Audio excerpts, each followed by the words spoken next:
Assalamualaikum warahmatullahi wabarakatuh. Perkenalkan, saya Ahmad Rizky Kusuma dari kelompok 3. Saya akan menjelaskan kembali sedikit tentang ejaan bahasa Indonesia yang telah dijelaskan oleh kelompok 1. Pertama, ada pengertian kaidah ejaan. Kaidah ejaan merupakan keseluruhan peraturan yang melambangkan bunyi ujaran, penataan kata yang meliputi penggabungan dan pemisahan kata, penulisan kata atau tata kata rinci yang termasuk di dalamnya itu unsur serapan, huruf, dan tanda baca. Kemudian ada ejaan-ejaan yang pernah digunakan di negara Indonesia, yaitu pertama ada ejaan Van Ophuijsen, yang kedua ada ejaan Suwandi, yang ketiga ada ejaan Melindo, yang keempat ada ejaan bahasa Indonesia yang disempurnakan yang hingga kini masih digunakan. Selanjutnya ada fungsi ejaan khusus, yaitu sebagai landasan pembakuan tata bahasa, kemudian sebagai landasan pembakuan kosakata, kemudian digunakan sebagai alat penyaring unsur-unsur bahasa lain.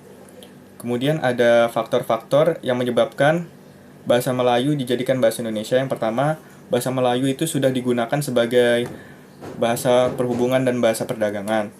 Yang kedua itu bahasanya itu sistemnya mudah. Terus suku-suku di Indonesia ini telah menerima bahasa Melayu dijadikan bahasa nasional. Terus yang keempat, bahasa Melayu sendiri ini telah sanggup dijadikan bahasa kebudayaan. Selanjutnya ada penggunaan huruf di Indonesia. Untuk abjad yang digunakan ada 26, yaitu A, B, C, D, E, F, G sampai Z. Untuk huruf vokalnya ada 5, A, I, U, E, O. Untuk huruf diftong ada 4, yaitu gabungan antara huruf A dan I, AU, AU, EI yang dibaca E, dan OI yang dibaca OE. Lalu untuk huruf konsonan itu adalah seluruh 26 huruf itu terkecuali huruf-huruf vokalnya, jadi ada 21 huruf konsonan. Lalu ada penulisan huruf kapital. Huruf kapital ini digunakan dalam penulisan nama orang, lalu penulisan nama tempat, nama bangsa, nama agama, ya, dan sebagainya. Lalu ada penulisan huruf miring. Huruf miring ini biasa digunakan sebagai penulisan judul buku, nama majalah, dan lain sebagainya, atau bisa juga digunakan sebagai penegasan ulang, dan juga dapat digunakan sebagai untuk penulisan bahasa asing atau bahasa daerah. Lalu ada huruf tebal. Huruf tebal ini digunakan setelah huruf miring, ya. Fungsinya itu sebagai penegasan ulang. Lalu ada penulisan kata, itu pertama kata berimbuhan. Kata berimbuhan ini ada 3, ada imbuhan awal, imbuhan akhir, dan imbuhan awalan dan akhiran. Contohnya itu seperti mempermudah.